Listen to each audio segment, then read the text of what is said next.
할렐루야. 오늘 우리 사도행전 21장 27절에서부터 22장 2절 선과 악을 집행하는 국가 권세를 위해 기도하라라는 제목으로 여러분들과 함께 은혜를 나눠보자 원합니다. 오늘 이 사도행전 본문은요, 사도 바울이 미결수의 신분으로 로마로 가게 된 배경이 되는 부분으로서 예루살렘에서 바울의 체포와 투옥 및 로마로 가기까지의 유대인들이 거듭된 바울 고소와 그에 따른 바울의 변론에 대한 기록이 기록된 부분입니다. 여기서 사도 바울은요, 제3차 전도여행 보고 및 유대인 출신 신자들을 위한 결례 시행에 대하여 기록되어졌던 사도행전 21장 17절에서부터 26절에 이어서 아시아에서 온 유대인들의 소유에 의해서 체포된 사실에 대해서 누가가 기록하고 있습니다.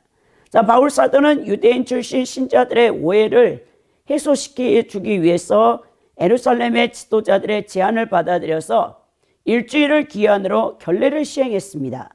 그런데 이 결례 기간이 끝나갈 즈음에 아시아에서 온 일단의 유대인들이 이 무리들을 충동질하여서 바울이 그와 함께 온 이방인 이 드로피모를 성전의 안뜰에 데리고 들어감으로써 성전을 더럽혔다라고 모함했습니다. 결국 바울은 흥분한 유대인들에 의해서 성전 밖으로 끌려나가 물매를 맞으며 죽음의 위기에 놓이게 되었죠. 그러나 다행히도 이제 이때 백성들의 소요를 들은 천부장이 달려와 이 바울을 체포함으로써 죽음의 위기에서 벗어날 수 있었다는 거예요. 그러나 바울은 무고히 체포되어 로마로 가기까지 약 2년 동안 구금 상태에 의해 지내게 됩니다.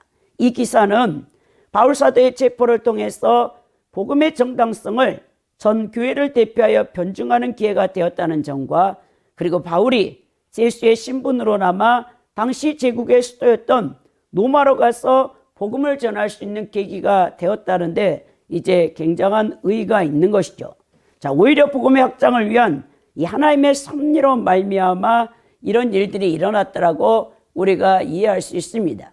이미 우리는 아가보 선지자를 통해서 가이사랴 빌립보의 빌립 지사 집에서 이제 네 딸들이 예언했고 더 나아가 예루살렘에서 온 아가보 선지자를 통해서 바울이 예루살렘에 가면 이렇게 미결수가 되고 결박된다라는 것을 이미 예언을 받았다는 것을 우리가 알 수 있죠. 즉 하나님께서는 바울을 해하려는 유대인들의 관계와 음모를 도리어 바울의 소원과 하나님의 뜻을 이루는 방편으로 사용하셨다는 것이죠. 이는 결국 하나님의 복음은 사악한 자들의 어떠한 방해도 불구하고 땅끝까지 전파될 수밖에 없다라는 사실을 우리에게 보여주고 있습니다. 오늘 여러분들과 이 세 가지 대지로 함께 말씀을 나누고자 하는데요. 먼저 국가가 존속하지 않으면 양육강식의 무질서한 사회가 된다라는 이 말씀을 27절에서부터 30절의 말씀을 통해서 함께 나누고요. 두 번째는 국가와 유정자들을 위한 성도의 기도가 필요하다. 이 33절에서부터 36절 말씀으로 나누고자 원합니다. 더 나아가 세 번째는 복음 전파를 위해서는 국가 권력의 안정성이 필요하다는 사실을 37절에서부터 22장 2절의 말씀을 통해서 함께 나눠보자 원합니다. 자, 오늘 보면 여러분 국가가 존속하지 않으면 양육강식의 무질서한 사회, 우리가 이제 아나키즘이라고 하거든요. 이 국가가 형성되지 않고 양육강식, 힘 있는 자가 다 지배해. 그러면 사회적인 약자들은 강탈당할 수밖에 없다라는 것을 우리가 누누이 세계사를 통해서 알 수 있는데요. 이 잔혹한 세계사죠, 사실은. 오늘 보면 여러분, 이 아시아에서 온 유대인들이 바울 사도가 성전에서 이제 헬라인 드모비레를 데리고 들어갔다라고, 드로비모를 데리고 들어갔다라고 이 거짓 선동을 해서 그 당시에 이제 오순절 날에 많은 디아스포라 유대인들이 와서 예루살렘 성전에 절기를 지키려는 가운데 있었는데 그들을 선동했다는 것을 볼 수 있죠. 오늘 27절에 보니까 그 이래가 거의 참에 아시아로부터 온 유대인들이 성전에서 바울을 보고 모든 무리를 충동하여 그를 붙들고 오라고 되어 있습니다. 여러분, 이 아시아에서부터 온 유대인들은 누가가 그 당시에 아시아의 중심 도시였던 에베소를 가리킬 때 이렇게 아시아라는 표현을 오늘 썼던 것을 보게 되는데요. 그러니까 이제 에베소로부터 온 유대인 무리라는 것이죠. 여러분이 잘 아는 것처럼 에베소에서 바울이 3년 동안 두란노 서원에서 말씀을 전파할 때 그때도 유대인들이 굉장한 이 소동을 일으켜서 바울을 자꾸 해하려고 하는 가운데 바울이 그곳에서 다른 지역으로 갔던 것을 우리가 이미 살펴보았는데요. 오늘 이제 이 바울을 모함한 이 사람들은 에베소에서 왔던 유대인입니다. 이 소요를 촉발시켰던 사람은 드로비모인데 이 사람은 헬라인, 이방인이라는 것을 금방 알 수 있다는 거죠. 에베소 지역에 온 유대인들이 이제 드로비모를 성전 안뜰로 데리고 갔다라고 이렇게 선동을 해서 바울을 죽이려고 한다는 거예요. 당시 바울은요, 예루살렘의 유대인들보다 에베소의 유대인들에게 더 잘 알려져 있었죠. 3년 동안 밤낮 쉬지 않고 에베소에서 바울이 가르쳤고 그것에서 놀라운 부흥을 일으켜서 에베소 교회가 세워진 거 아닙니까? 이때 에베소에서 온 유대인들이 단순히 오순절을 지키기 위해서 예루살렘을 방문한 것이 아니고요, 바울 사도와 그 일행들을 음해하기 위한 계획을 가지고 예루살렘까지 쫓아왔던 거죠.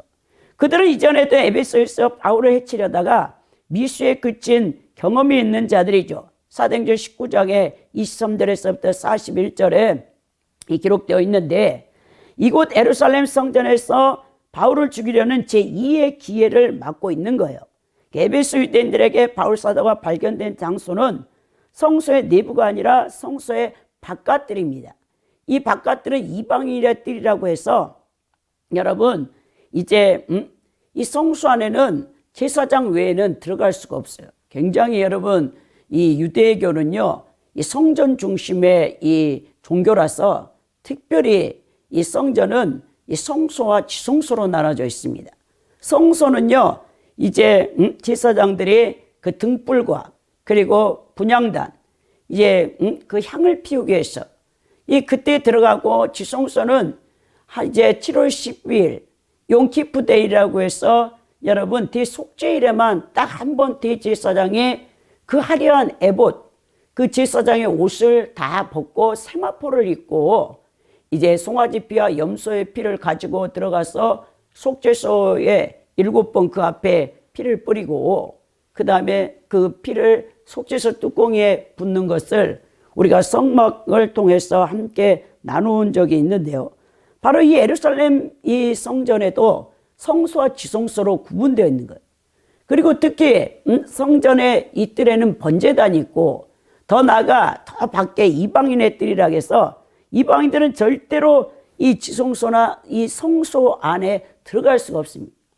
그 당시에 여러분, 이 유대인들이 로마 속국에 있어도 유대는요, 너무 종교성이 강하기 때문에 자꾸 절기 때마다 선동이 일어나고 여러분 폭력이 일어났던 적이 많이 있었어요. 그래서 늘 그 로마의 군대 장관이 천부장과 백부장들이 굉장히 이제 유대인들이 이 20살, 만 20세 장정들이면 1년에 3차례 반드시 6월절, 오순절, 초막절에 와서 이 성전에서 예배를, 제사를 드려야 되거든요. 그때마다 이 소요가 일어나거든요. 그렇기 때문에 항상 여러분 주시하고 성전에 일어난 일들을 주시하고 있었는데, 오늘 또 마찬가지로 이렇게 이스라엘 이 디아스포라 유대인들이 이 각 지방에 전 세계에 흩어져 있지만 이 오순절이기 때문에 이 절기를 지키려고 예루살렘 성전에 와서 이 천부장이나 이 로마의 이 권세자들이 굉장히 긴장하고 있었던 것을 볼 수 있다는 거죠. 오늘 28절에 보니까 외치되 이스라엘 사람들아 도우라. 이 사람은 각처에서 우리 백성과 율법과 이곳을 비방하여 모든 사람을 가르치는 그 자인데 또 헬라인을 데리고 성전에 들어가서 이 거룩한 곳을 더럽혔다니라고 말하죠. 이 비방하다라는 이 뜻은 이 카타가 쓰였는데요. 이 헬라어 단어 카타는 강력한 반대를 나타나고 있어요. 그러니까 바울이 유대인과 율법과 성전을 해방하는 가르침을 유포하고 있다라고 지금 아시아에서부터 쫓아온 유대인들이 지금 여러분 선동하는 내용입니다. 예, 바울은 자신의 서신에서 유대인과 율법과 성전의 예표적 의미의 종교성을 많이 기록했죠. 혈통적인 이스라엘은 영적 이스라엘인 교회의 그림자고, 율법과 성전은 그것을 단번에 완성한 완전한 제사를 드리신 예수 그리스도를 나타내는 그림자라고 여러분 서신에서에 많이 표현합니다. 그 갈라디아서도 그렇고요, 이브리서 같은 데도 많이 표현되어 있죠. 자, 에베소에서 온 유대인들은 바울의 이러한 가르침을 왜곡하여 유대인과 율법과 성전을 해방하는 것으로 규정하죠. 이러한 진리의 복음에 대한 왜곡된 해석은 복음에 대하여 적대적 입장을 지닌 유대인들이 흔히 취하는 태도였다는 거예요. 사도행전 7장에서 최초의 순교자였던 스데반 집사도 지금 바울이 받고 있는 고소 내용과 유사한 내용으로 고소를 당해서 결국 자신의 유대 민족에서 돌로 쳐 죽임을 당했던 것을 볼 수 있는데요. 자, 예수님 역시도 처음에는 종교적인 이유로 사실 예수님이 고소를 당했죠.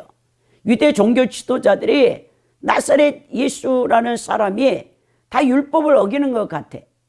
그러니까는 자기 이제 성전 모독죄와 하나님의 아들이라고 말하는 거죠.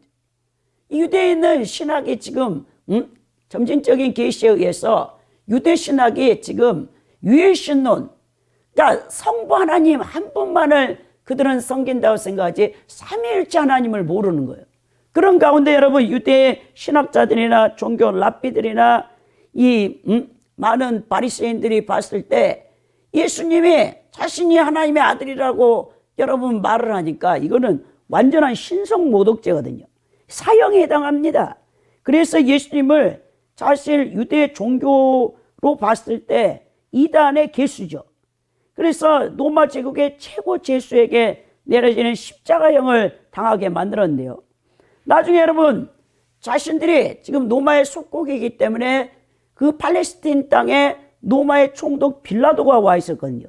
이 빌라도의 정식 법정에서 이 정치적인 목적, 반란죄, 이 로마 대제국을 반역했다라는 반란죄의 목적으로 기소를 시킵니다. 당시 유대를 식민지로 통치하던 로마의 법으로 볼 때 종교적인 제목으로는 사형을 처할 수가 없어요. 왜 로마 제국이 급속도로 전 세계를 장악했냐면 로마는요 종교 관용 정책을 펼쳤어요. 원래 로마 자체가 다신론이기 때문에 어느 나라를 점령하든지 그 나라의 섬기는 그 민족이 섬기는 종교를 그냥 섬기도록 인정했기 때문에 여러분 종교 관용 정책으로는 예수 그리스도를 이 팔레스틴의 유대 종교 지도자들이 빌라도 총독에게 기소했던 이 유대 종교에 어긋나는 신성 모독죄라든지 또 자신이 이 하나님의 아들이라고 얘기하는 이런 걸로는 안 되는 거예요. 처형시킬 수가 없어요. 그러니까 나중에 빌라도 법정에서는 정치적인 내란 음모죄로 의해서 예수님을 기소해가지고 그 당시에 가장 로마 제국을 반역한 자들에게 주는 최고의 사형 제도가 십자가형이거든요. 그래서 예수님을 십자가형으로 죽였던 것을 볼 수 있다는 거죠. 이 바울 사도의 경우는 원래 유대 종교적인 이유로 소요에 연루되었거나 이제 체포가 되어졌는데 나중에 총독 벨리스 더 이후로 사도행전 25장 5절에서부터 6절에 보면 그 당시 이제 총독 벨리스 앞에 정식으로 기소가 되는데 정치적인 제목으로 또 이렇게 이 바울도 여러분 고소를 되는 것을 볼 수 있습니다. 유대인들이 바울을 비방하고 고소했던 이유가 첫째는 하나님 자신의 그 율법을 해방했다. 또 하나는 거룩한 곳 성전을 모독했다. 이 죄로 이제 비방을 하는 것이죠. 자, 헬라인을 성전에 데리고 들어갔다. 너무 큰 일입니다. 이 거룩히 구별된 성전에 죄인인 이방인들이 들어옴으로써 죄인들이 거하는 집들과 별반 차이가 없어졌다는 거예요. 여러분 종교 의식이 가장 강한 여러분 그 종교가 바로 유대 종교거든요. 당시 성전에는 이방인들이 들어갈 수 있는 성전에 이방인의 뜰이 있어요. 그건 바깥들입니다. 이곳을 이방인의 뜰이라고 불리우는데 만약 이방인이 성전의 안뜰, 즉 이스라엘의 뜰로 들어가게 되면 죽음을 면치 못합니다. 당시 로마 당국도 유대인 종교의 이러한 종교적 금기에 대해서 인정하고 있었기 때문에 로마의 시민권을 가진 자라 할지라도 사형 선고가 내려지면 그대로 여러분 이방인들이라 할지라도 돌에 쳐 죽임을 당하는 거예요. 유대 종교인들에 의해서. 그래서 이방인들이 부지 중에 성전 안뜰로 들어가지 못하도록 안쪽 경내에 이르는 계단에 크게 그 발치 부근에 1.4m 높이의 돌로 된 칸막이용 벽을 만들어 쌓았어요. 자, 그곳에는 이런 문구가 헬라어와 라틴어로 경고문이 붙여져 있는데요. 외국인은 성전과 그 경계를 둘러싼 울타리 안으로 들어갈 수 없다. 울타리 안으로 침입하다가 적발되면 사형을 당하는 자는 자신의 죽음에 대하여 스스로 원망할 수밖에 없다라는 큰 문구를 여기에다가 붙여놨다는 거예요. 이러한 비문이 1871년과 1935년에 헬라어로 된 것이 고고학적으로 발견이 됐단 말입니다. 만일 바울이 실제로 유대인들의 고소대로 헬라인이었던 드로피모를 데리고 여러분 성전 안으로 들어갔다면 이 기준으로 볼 때 그는 용서를 받을 수 없는 성전 모독죄를 지은 것입니다. 그러나 바울은 이 성전의 울타리 안에 드로피모를 데리고 들어간 적이 없었죠. 그럼에도 불구하고 에베소에 왔던 바울을 잡아 죽이려는 자들이 이제 추측으로 그런 죄를 지었다고 단정했으며 그 제목으로 그를 사형해찰 심산으로 지금 소요를 일으키는 거예요. 한편 바울은 성전에 있는 이 유대인과 이방인들을 나누는 담을 에베소 서신에서 막힌 담이라 에베소 2장 14절에 그래서 그 말씀을 기록한 거예요. 이 담은 십자가 사건 이후에 예수님에 의해서 무너졌죠. 사실 예수님이 십자가에 돌아가시는 말미암아 예루살렘 성에 나눠졌던 성전과 지성소가 무너지잖아요. 그 성전을 예수님의 육체라고 말하고 있는데 그 휘장으로 가려졌던, 그래서 누구나 히브리서에 보면 이제는 우리는 예수님의 피를 의지하여 담대하게 하나님 보좌 앞에 나가서 아뢰일 수 있도록 우리 하나님께서 은총을 베풀었던 것을 볼 수 있죠. 오늘 29절에 보니까 이는 그들이 전에 에베소 사람 드로피모가 바울과 함께 시내에 있음을 보고 바울이 그를 성전에 데리고 들어간 줄로 생각했다라고 뜻하죠. 자, 유대인들이 이 잘못된 이 선입견과 판단을 가지고 이제 그 시내에 있는 드로피모 헬라인과 분명히 이 예루살렘 성전에 들어가서 성전을 더럽혔구나라고 이제 추측해서 이 바울을 잡아 죽이려고 하는 거죠. 그러면서 이제 30절에 온 성을 소동을 시킵니다. 백성들이 이제 달려와 바울을 잡아서 성전 밖으로 끌고 가니 문이 닫혔다라고 되어 있는데요. 이제 아시아로부터 온 유대인들이 이 무리를 충동한 결과 이제 온 성이 지금 요란하는 거예요. 이 지진에 흔들린 것 같이 지금 심하게 요동하고 있는 것을 보여주는데요. 온 성이 소동한 이유는 많은 유대인들이 바울에 대한 거짓 선동에 대해 흥분했기 때문이죠. 자, 그래서 바울을 죽이려고 하는데 이제 유대인들이 성전에서는요 이 피를 흘려서는 안 되거든요. 하나님 앞에 그러면 진노를 받기 때문에 바울을 성전 밖으로 끌고 가서 거룩한 성전 안에서 피를 흘려 성전을 더럽힐 수 없었기 때문에 그 폭력적인 무리들이 바울을 성전 밖으로 끌어내니까 레인들이 이제 이방인들과 여인들의 뜰을 구분하는 문을 확 닫았다는 거예요. 폭력과 피 흘림으로 성전을 거룩히 지키기 위해서 급히 문이 닫혀졌던 것을 볼 수 있죠. 31절에 보니까 그들이 그를 죽이려 할 때 온 예루살렘이 요란하는 소문이 군대 천부장에 들렸다. 그 당시 이제 팔레스틴 땅에 이 주둔에 있는 천부장, 이 천부장이란 것은 로마 이 군대 장관 계급인데요. 굉장히 높습니다. 그 밑에 6명의 백부장을 두고 있거든요. 그 백부장, 한 백부장이 200명 정도 이 로마 군인을 거느리고 있었어요. 그러니까 이 굉장히 이 천부장은 로마의 군대의 높은 주인데, 안 그래도 이 천부장이 절기 때마다 그 로마의 속국에 불만을 품은 유대인 종교 지도자들 가운데 특히 젤로 땅 열심 당원들이 이 폭동을 일으켰대. 소요를 일으킨 적이 많이 있었거든요. 10년 전에도 이제 유대인 역사가 요세푸스에 의하면 그 전쟁사나 그런 이제 그 고문서들을 통해 알 수 있는 것처럼 이 벌써 6월절 10년 전에 6월절에도 애굽인 출신의 자객이 4,000명을 끌고 이렇게 내란죄를 일으키다가 광야로 도망친 사건이 있었거든요. 그걸 천부장이 진압시킨 적이 있었기 때문에 유대인 절기에는 굉장히 이 로마의 군대 장관들이 긴장하고 있었어요. 아니나 다를까 지금 오순절날이 눈에 다가오고 있는데 이런 소요가 일어나니까 금방 그걸 지켜보고 있던 천부장이 로마 군대를 끌고 와서 지금 이것을 제압시킵니다. 여기서 이 천부장은 사도행전 23장 26절에 기록된 이 글라우디오 루시아예요. 당시 그의 지휘에는 6명의 지휘관, 백부장들이 있었고 그 밑에는 각각 180에서 200명 가량의 군사들이 있었습니다. 만약 천부장이 곧바로 이 소요에 개입하지 않았다면 바울은 그 자리에서 몰매를 맞아 죽임을 당할 수밖에 없었습니다. 그러나 하나님께서는 로마의 천부장 군대를 동원해서 바울을 살려준 것을 볼 수 있는 거죠. 자, 우리 하나님께서는 카이로스와 크로노스 방식의 역사를 주관하시는데요. 또 우리 개인의 인생사도 마찬가지입니다.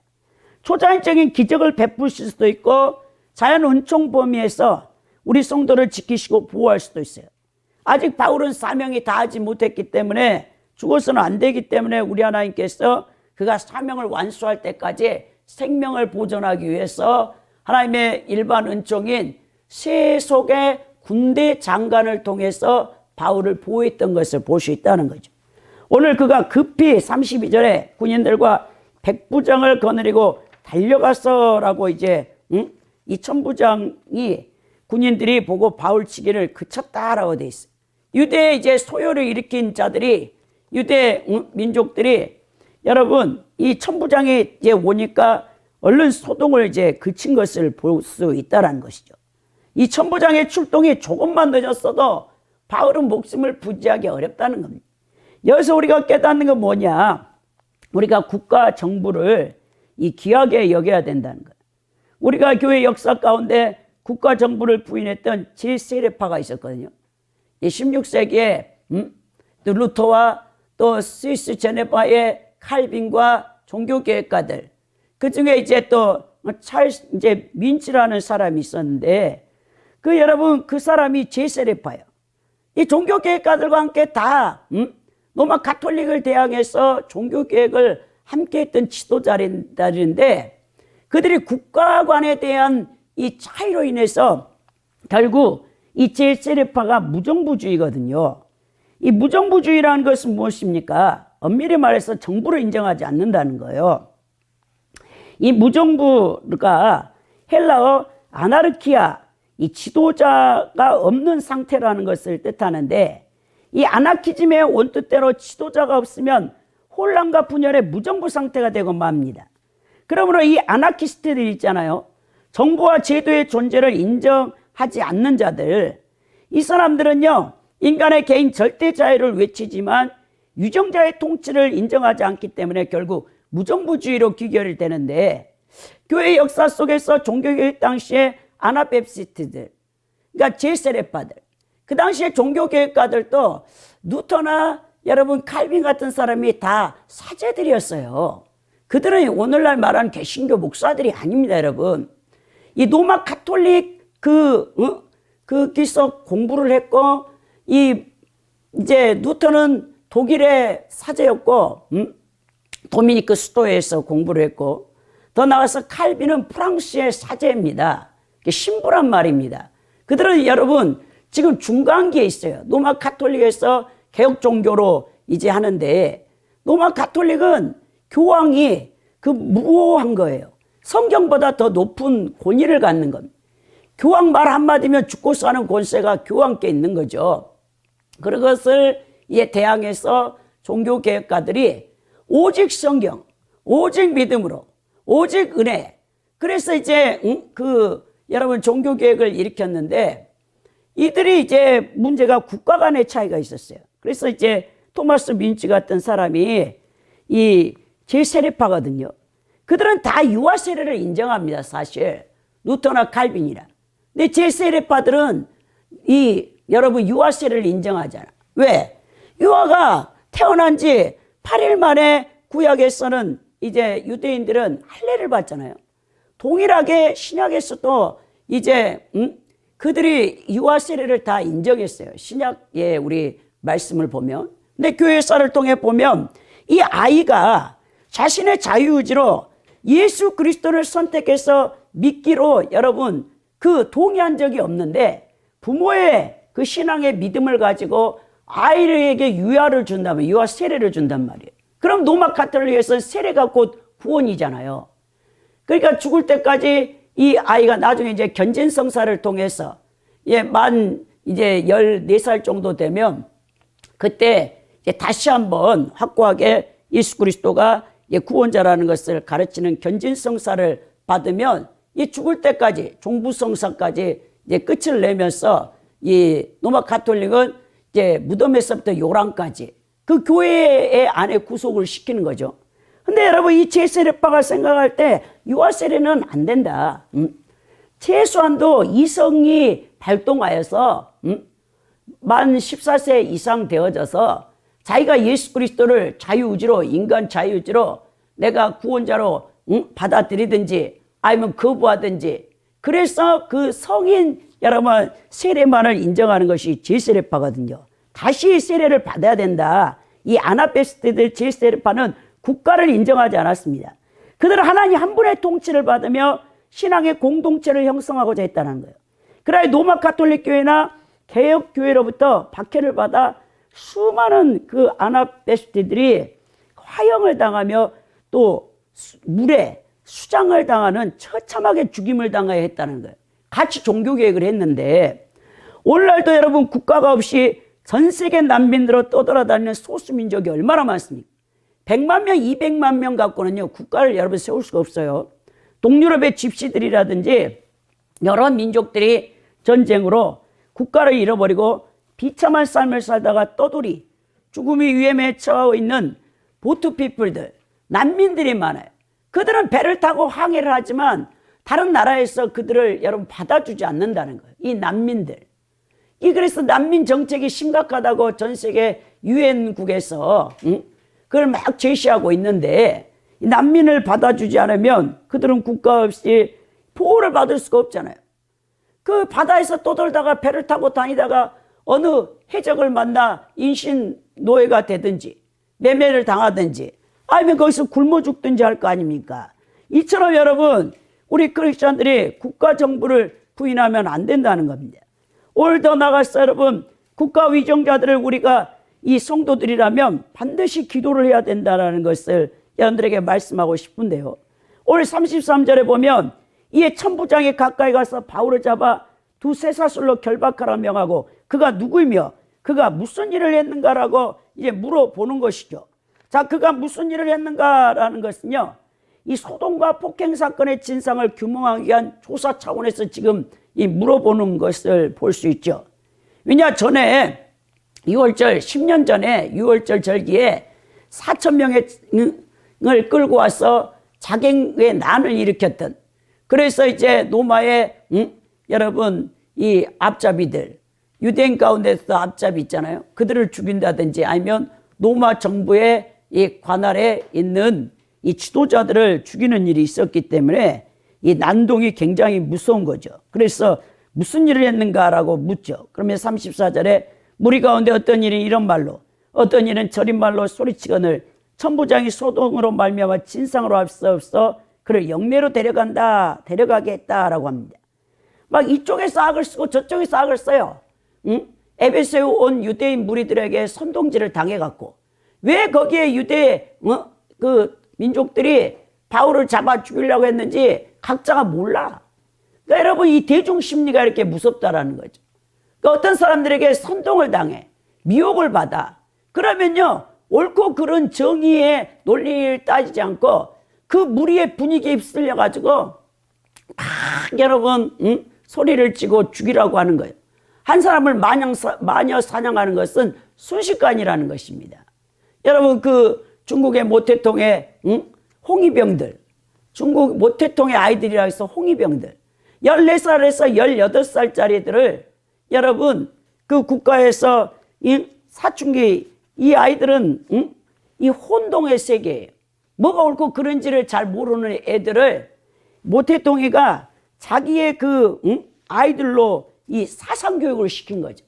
그 홍위병들이 무슨 짓을 했냐면 자기 부모들 가운데 중국이 공산화될 때 여러분 자기 부모가 밤중에 잠자는 소리를 들어 엄마 아빠가 근데 모태통을 욕해 공산당들을 욕해 그럼 그걸 당에다 신고해서 다 그 부모들을 또 자기 손으로 잡아서 사람들 앞에서 공개 처형을 하는 일을 이 홍위병들이 한 거예요. 14살부터 18살짜리들. 이게 모태통의 아이들이라거든요. 근데 김일성의 아이들도 그게 있었어요, 여러분. 그래서 여러분, 북한은요, 그 어릴 때부터 사상교육, 김일성 주체사상으로 완전히 세뇌를 시켰기 때문에 이 사람들은요, 변화가 안 됩니다. 우리가 사실 이 탈북자들, 그리고 우리가 이제, 자유민주주의로 평화통일이 되기를 원해서 기도하잖아요. 근데 제가 이제 에스더 구국 기도회라고 해서 가천대학교의 이 사회학과 교수인 이용희 교수님, 암이라는 또 그 잡지도 이렇게 이분이 출간하고 하는데 에스더 기도 운동 거기서 유튜브를 봤는데 탈북자인 이 강은정 자매가 나와서 간증하는 걸 봤는데요. 절대 안 변한대요. 어릴 때부터 타가소에 맡겨져 가지고 이 북한의 이 김일성 주체 사상으로 완전히 세뇌되어 있기 때문에 이들이 남한에 와서 너무나 이 자유롭잖아요. 사실 그들은요, 직장도 자기들이 마음대로 선택을 못 해요. 14살이 되면 직업학교를 갈 것인가, 아니면 김일성 대학, 거긴 최고의 대학 김일성 대학이거든요. 그건 다 공산당원의 자녀일 때만 가는 거예요. 이런 천민들, 계급사회이기 때문에 철저히 계급사회고 사유재산이 인정되지 않잖아요. 그래서 그들은 당이 정해준 대로 하루에 8시간 그 노동을 이제 착취당하면서 똑같이 분배해준 그 음식을 먹으면서 그렇게 사는 거예요. 그러니까 김일성 수령 어바이라고 하잖아요. 자신들을 먹여 살리는 사람이라고.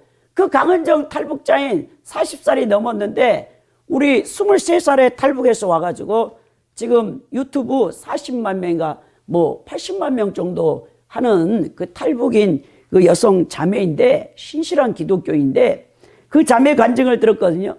여러분 이 사상이 뽑히지를 않아요. 뽑히지를 않아요. 이 남한에 와서 이 자유를 누리는데도 자기의 그 어릴 때부터 완전 김일성 주체 사상에 빠져 있는 것이 바뀌질 않는 거예요. 그리고 인간의 자유의지로 이 자유를 누린다는 것을 몰라. 왜 어릴 때부터 당이 시키는 대로만 했기 때문에 너무 힘들다는 거예요. 남한 사회에 적응을 못하는 거죠. 그래서 많은 사람들이 탈북했다가 다시 돌아가 버린 이유가요. 너무나 이게 대한민국 사회는 방종한 거죠, 사실.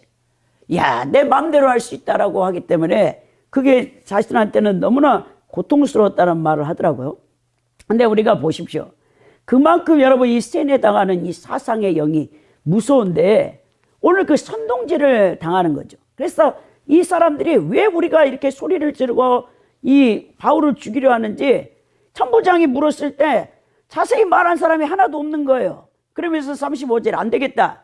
이 바울을 승대에 이를 때 무리 폭행으로 말미암아 군사들에게 들려가. 아예 바울을 군사들이 띠모가지고 데리고 가버려. 이 더 난폭해지는 그 유대 동족들에 의해서 맞아 죽기 전에 아예 그냥 징계로 그것을 끌고 가버린다는 거예요. 그러면서 36절에 보면 그 백성의 무리들이 계속 외치며 따라가는 거예요. 그를 없이 하자 하면서 그를 죽여야 된다라고 말하는 거죠. 야, 이 바울이 이렇게 이 지금 유대 폭동들에게 이 죽임을 당하려는 이 때는요, 예수님이 십자가에 돌아가신 지 30년이 지난 때예요. 근데도 아직도 여러분 유대 민족들은 예수 그리스도를 받아들이지 않고 그렇게 이 강하게 이 바울을 죽이려고 하는 것을 볼 수 있죠. 여러분 오늘 이 천부장의 이 제압이 아니었으면 바울이 죽었잖아요. 이런 것처럼 이제 국가 여러분, 이 권세, 공권력은요, 정말 중요합니다. 교회와 국가가 이 독립적으로 구별되면서도 상호 협력을 하는 유형이 16세기 독일 종교개혁자인 루터와 스위스 제네바의 칼빈 사상에 의해서 발견되는 거예요. 그전에는요, 다 어거스틴의 신국론, 하나님의 도성 때문에 이 서로마가 제국이 멸망을 당했거든요. 게르만 민족에서 400년대에. 그때 이제 어거스틴이 생각할 때 왜 우리 하나님을 섬기는 기독교 이 로마 제국이 그 이방 게르만 민족들 그 무식한 그 군대에 의해서 멸망을 당했을까? 그거를 변증하기 위해서 하나님의 도성이라는 신국론을 이제 여러분 어거스틴이 그것을 짓는데 거기서 두 왕국론을 어거스틴이 최초로 말을 합니다. 결국 이 세상에 이 두 왕국론을 그대로 이어받은 게 루터의 입장인데, 루터의 이 두 왕국론은 두 정부, 세속 정부와 하나님의 이 정부가 모두 하나님 통치 방식으로 서로 협력해야 한다는 거예요.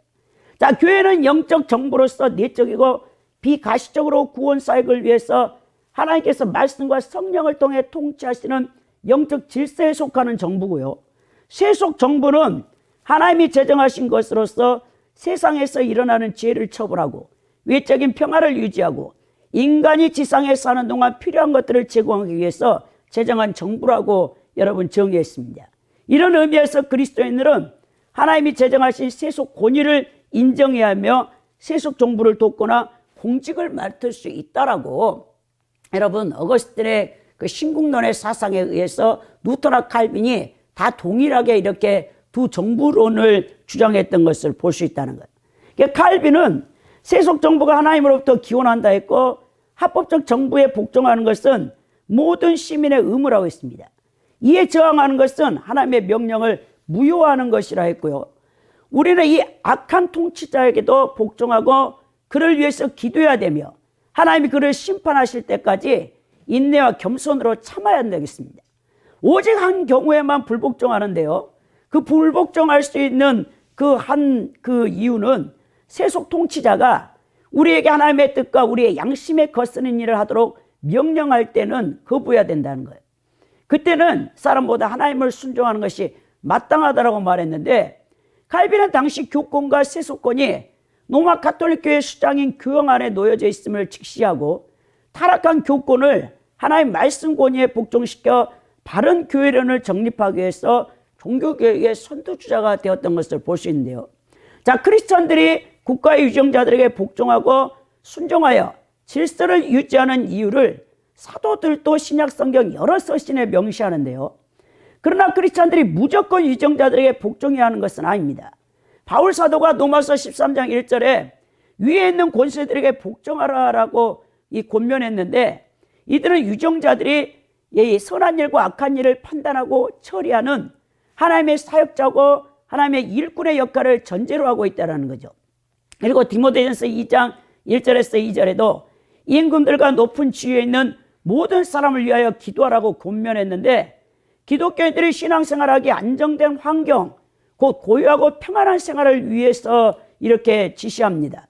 더 나아가 또한 디도서 3장 1절에서 2절에도 통치자들과 권세 잡은 자들에게 복종하며 순종하라는 명령은 기독교인으로서 세상 사람들에게 선한 일을 행하기에 마땅하기 때문이라고 디도서 2장 1절에서 3장 1절에서 말하고 있어요.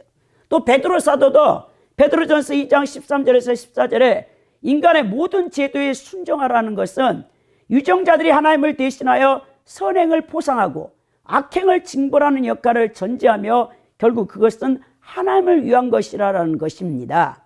그래서 여러분, 우리가 이 세속 정부, 국가 권력, 그리고 이 공권력을 크리스찬들이 무시해서는 안 된다라는 것을 우리에게 분명히 말씀하고 있다는 거예요.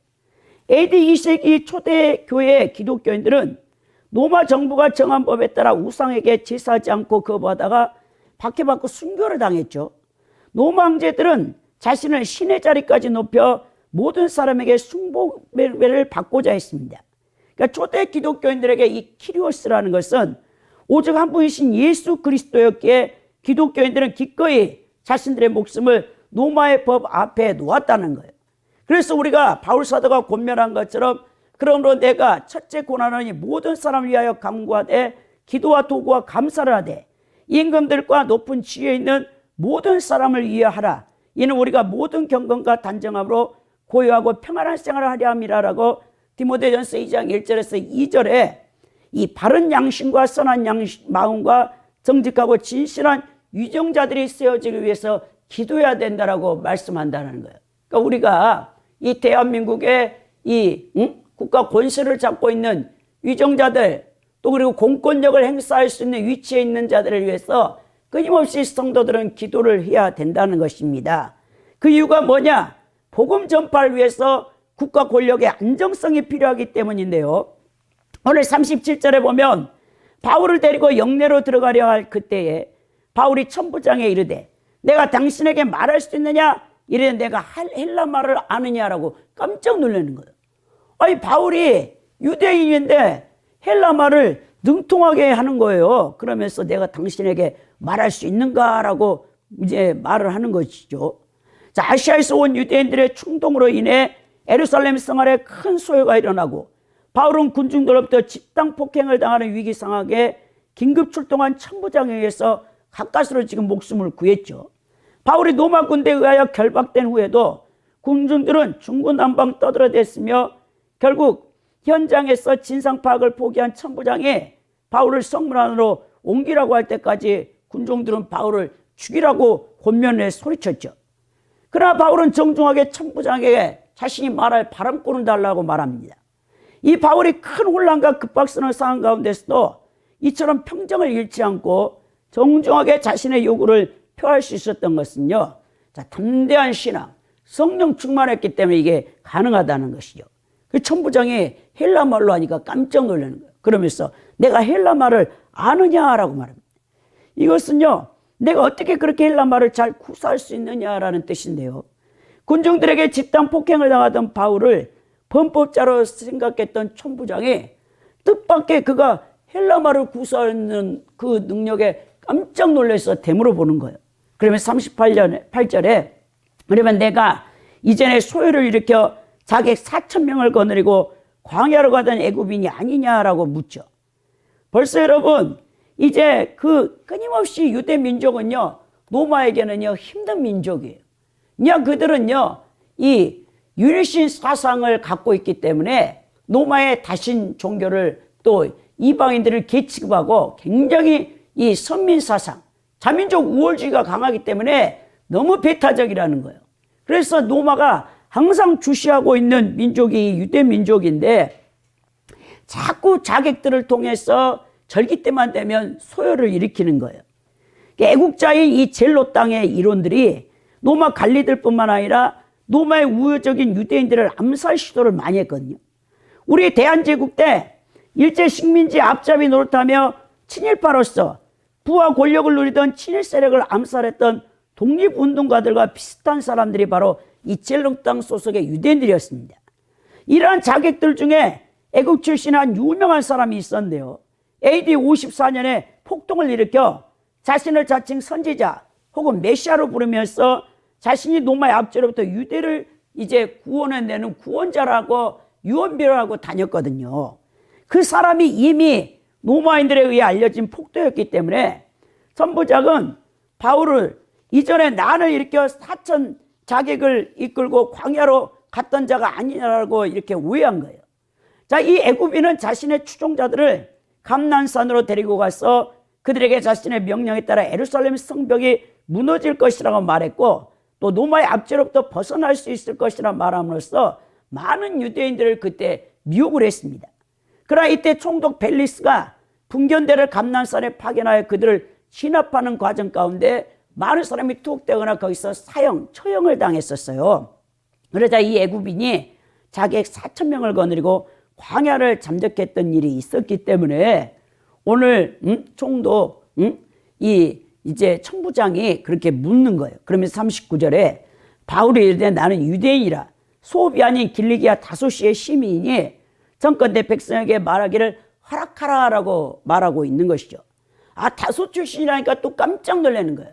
왜 그때는요 다소가요 굉장한 이 로마 제국 가운데 대도시 가운데 하나입니다. 그리고 거기는 훌륭한 교육기관이 있었습니다.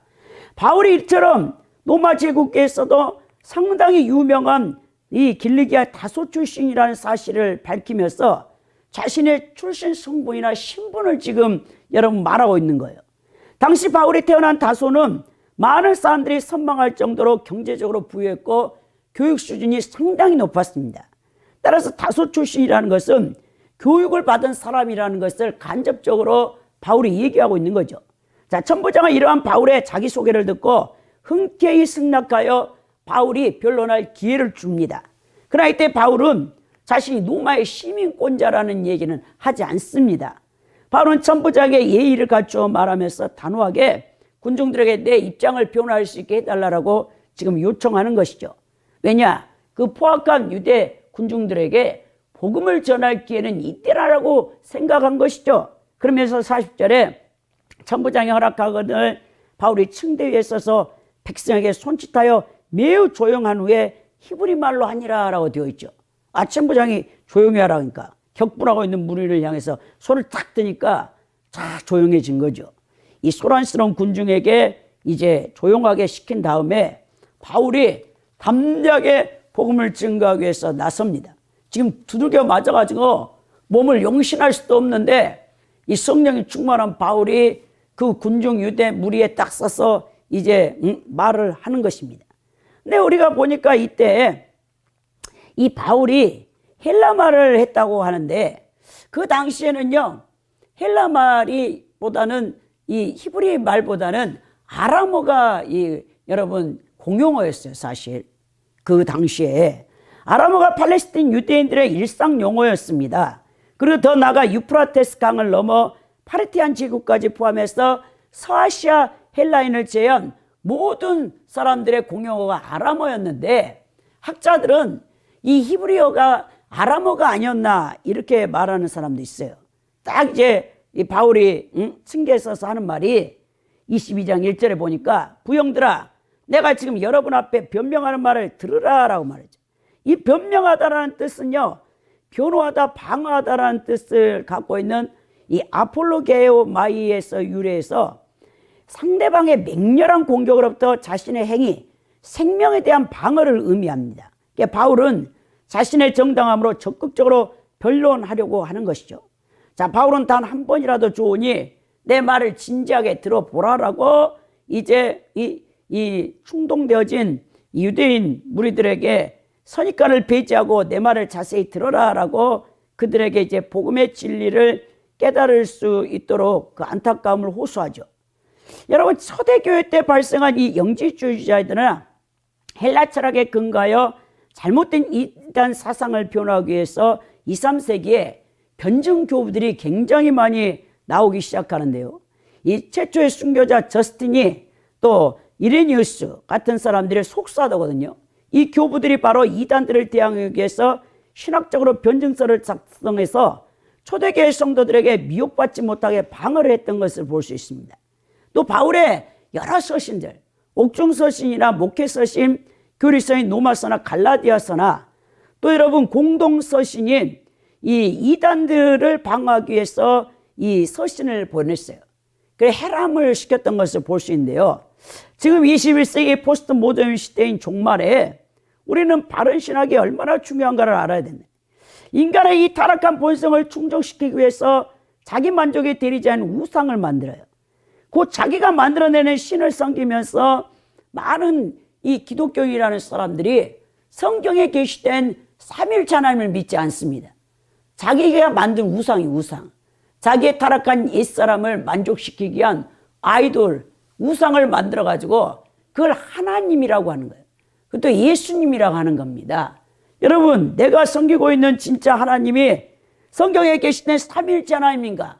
아니면 내가 만들어낸 우상인가를 여러분들이 신앙적으로 자기 자신을 분별할 줄 알아야 돼요. 그래서 우리가 정말 여러분 신앙생활을 바로 해야 되는데 우상을 섬기는 사람들은 열매가 없어요. 열매. 결국 타락합니다. 그리고 지옥 가요, 여러분. 근데 삼일체 하나님을 분명히 섬기는 사람은 그 삶이 여러분 변화가 있어. 계속 변화되면서 자기의 잘못된 행실을 못된 행실을 고쳐내면서 말씀에 순종하겠어 영적 투쟁을 통해서 결국 그 열매는 선하고 아름답습니다. 열매를 많이 맺어 하늘에 계신 하나님께 영광을 돌린다라고 우리가 요한복음 15장에 예수님이 하나님은 농부요 나는 포도나무요 너희는 포도가지니 이 가지의 열매를 또 깨끗하게 맺기 위해서 우리 하나님께서 우리를 깨끗하게 하신다 했죠. 그래서 열매를 많이 맺으면 하늘에 계신 아버지가 영광을 받을 것이다. 내 삶 속에 열매가 나타나는가? 아니 열매가 없는가? 열매가 없는 건 가짜예요, 여러분. 가짜 신앙생활을 하고 종교생활을 하고 있다니까요.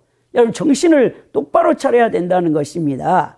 여러분 이 종말의 기독교인들에게 바른 신학적인 틀에서 바른 진리의 성경의 해석을 해서 구원받을 수 있도록 가르치는 것이 우리 교회의 사명이라는 사실을 잊지 마시기 바랍니다.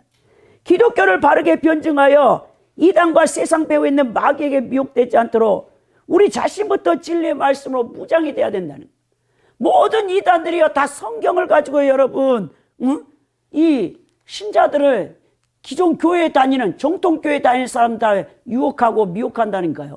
신천지나 구원파 여러분 다 성경을 가지고 여러분 자신들의 교리를 만들어낸 거예요. 이걸 여러분들이 방어하기 위해서는 바른 신학의 틀을 가지고 바른 신학적인 말씀을 가지고 여러분 대항을 해야 된다는 거예요.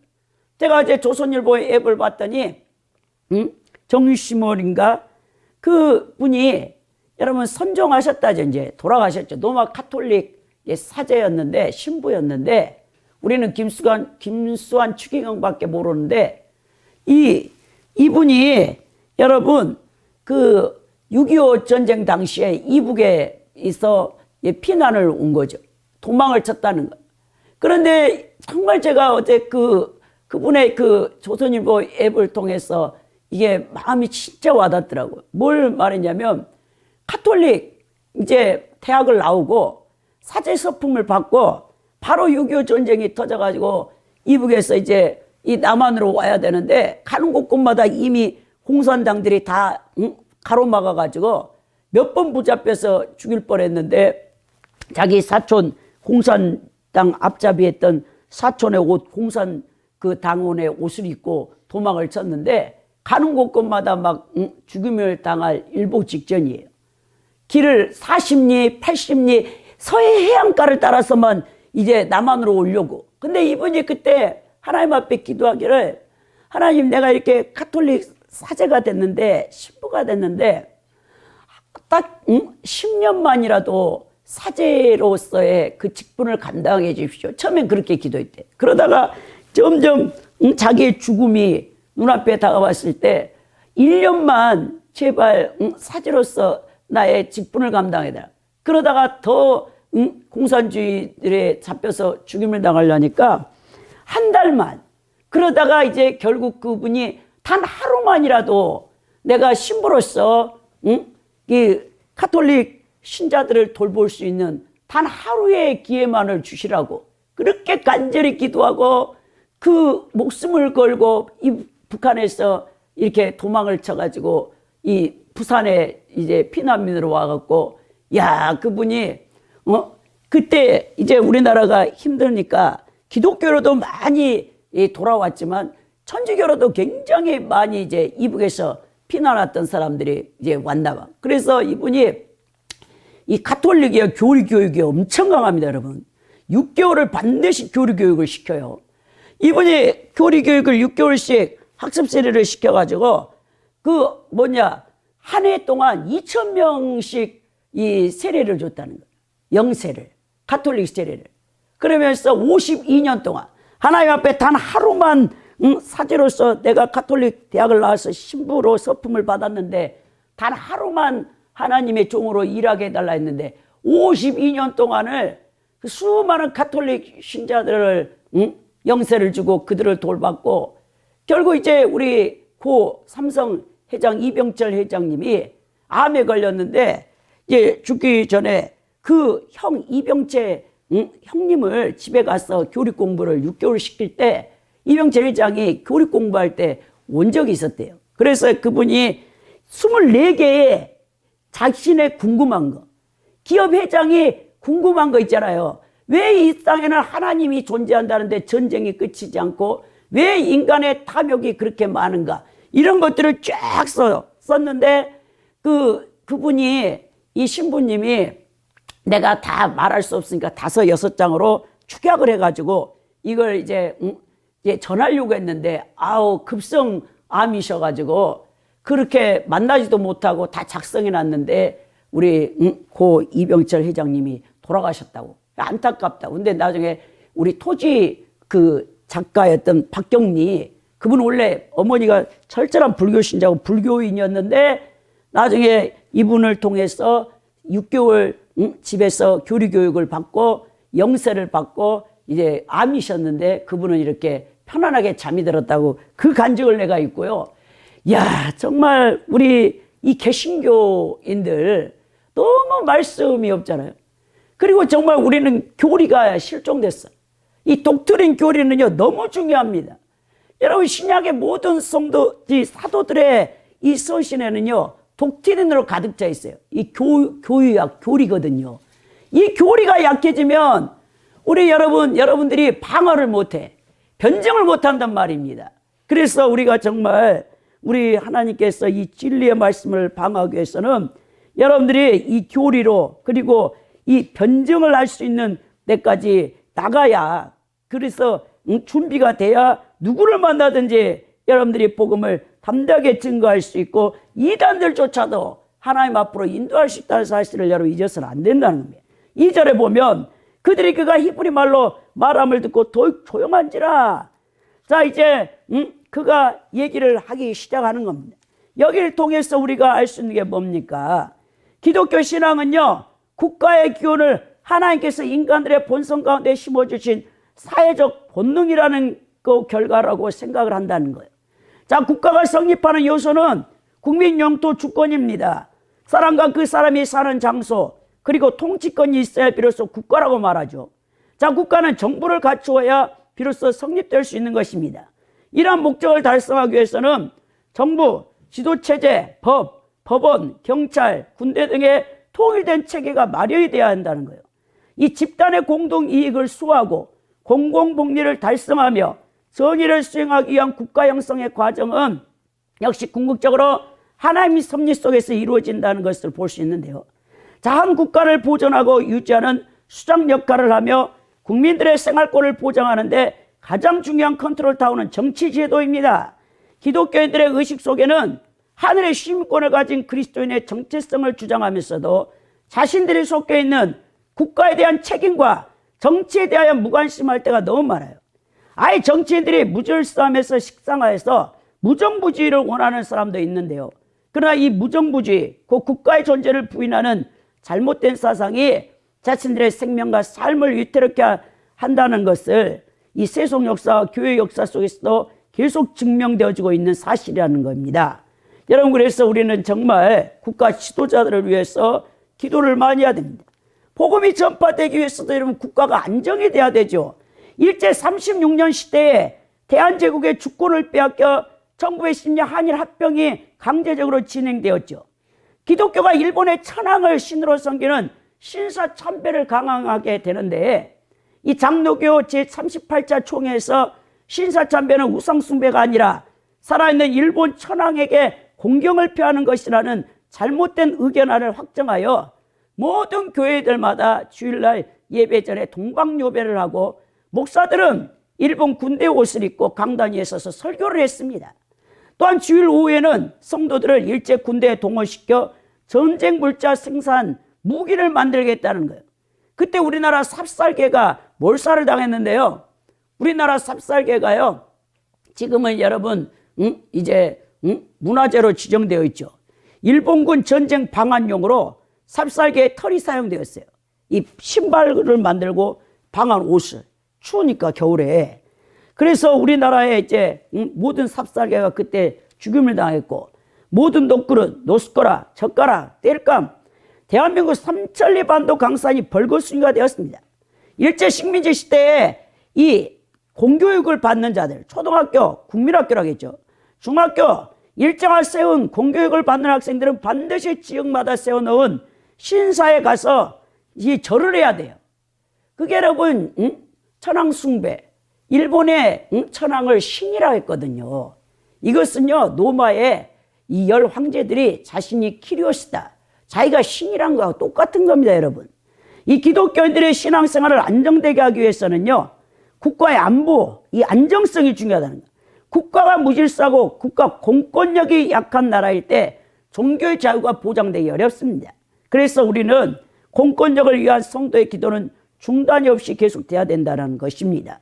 오늘 여러분, 이 공권력, 천부장의 이 빠른 제압이 없었다면 바울 사도는 죽었다니까요. 여러분, 로마의 공권력이 약간이라도 늑장 대처를 했다고 생각해 보십시오. 바울은 이방인의 사도로 부름받았지만 허망하게 죽고 말았을 것입니다. 그러므로 국가 공권력은 항상 바르게 사용될 수 있도록 성도들이 기도를 해야 된다는 거예요. 이 프랑스의 철학자고 신학자였던 파스칼이 권력의 본래의 뜻은 보호하는 데 있다고 했어요. 세상 모든 국가의 권세와 공권력은 하나님의 일반 은총에 속한 영역으로서 국민들을 보호하는 데 있습니다. 그래서 바울 사도가 로마서 13장 4절에 그는 하나님의 사자가 되어 내게 선을 이루는 자니라. 그러나 내가 악을 행하거든 두려워하라. 그가 공연히 칼을 가지지 아니하였으니 곧 하나님의 사자가 되어 악을 행하는 자에게 진노하심을 위하여 보응하는 자라고 얘기했다라는 거예요. 근데 만약 이런 국가 권세인 공권력이 부당하게 사용되면 어떻게 되겠습니까?